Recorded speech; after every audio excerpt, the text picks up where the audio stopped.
Hello scholars and welcome back. It's week 3 of MPA 560, Research Methods for Public Administration.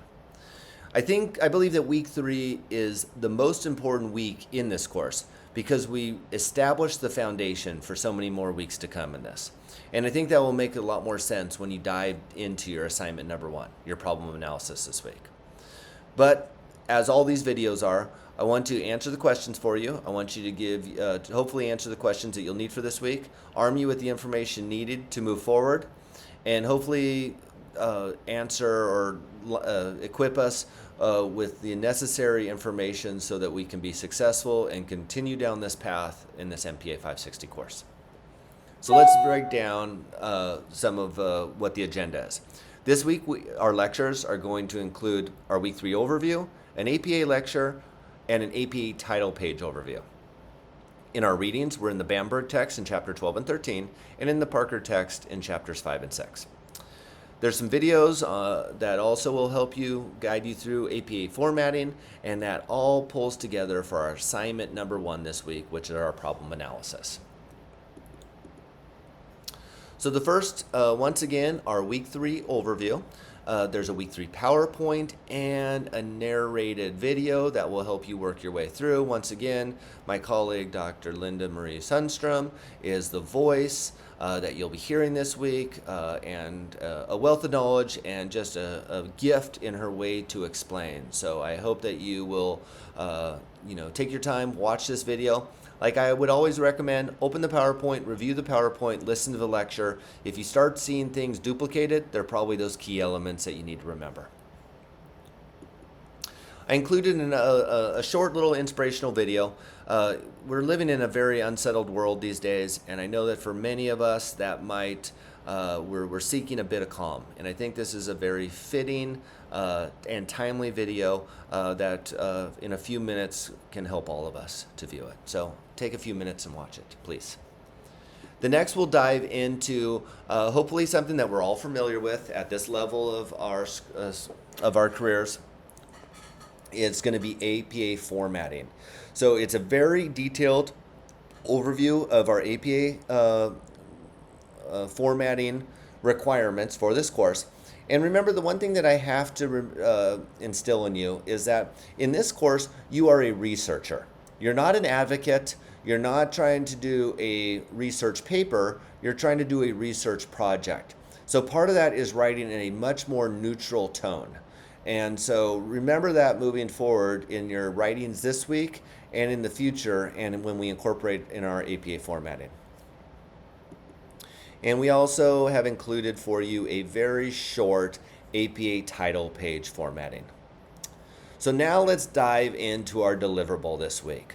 So our deliverable, it's weighted at 150 points, and it's going to be due by Sunday at 11:59. So that's going to be our typical no changes, our normal Monday to Sunday time frame.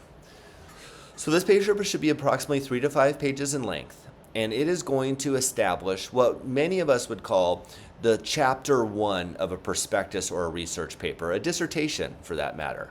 Within our dissertation or any prospectus, it starts with 3 fundamental pieces.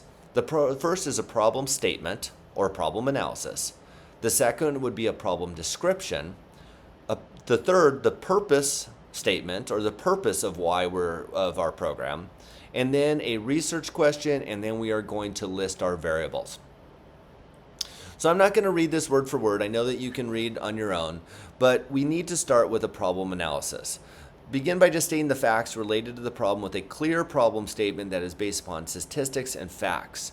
And that's going to be important for us that once again, we're basing it on facts. And there's some good examples of how this sentence structure should work and how we would write a problem analysis or our problem statement.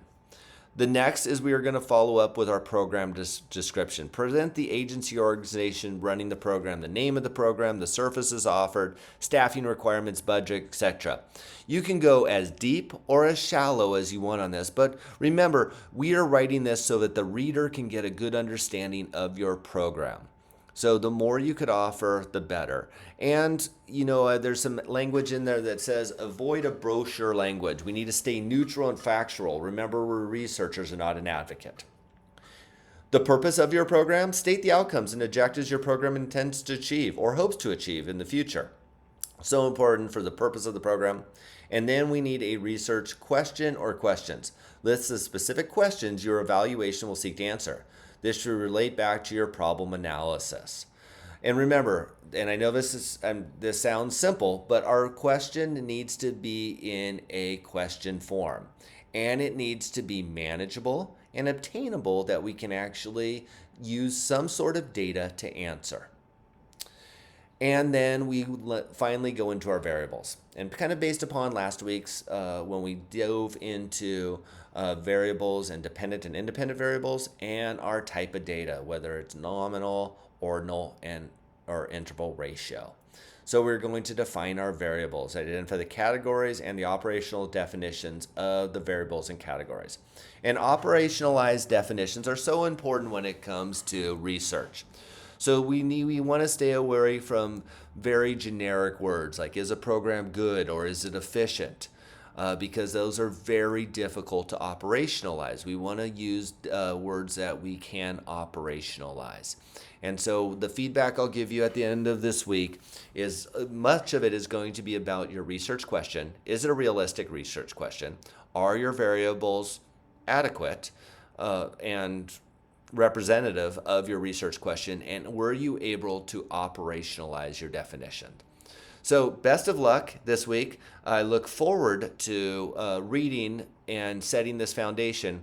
And earlier I spoke of how week 3 is the most important week, because if we put in due diligence and we do a good purpose statement, problem statement, we can describe our description of our program, we give a purpose for our program, we do decent research questions with thought out variables, and we operationalize our variables, we have set the stage for the weeks to come. And you're going to realize that this assignment this week is going to be the foundation as we move forward. So I recommend put some work into this week. Reach out if you have any questions. Reply to the feedback that I give you after this week, and understand that the work you put in this week is definitely going to pay some dividends. So thank you for your time and listening to this. If you have any sorts of questions, reach out.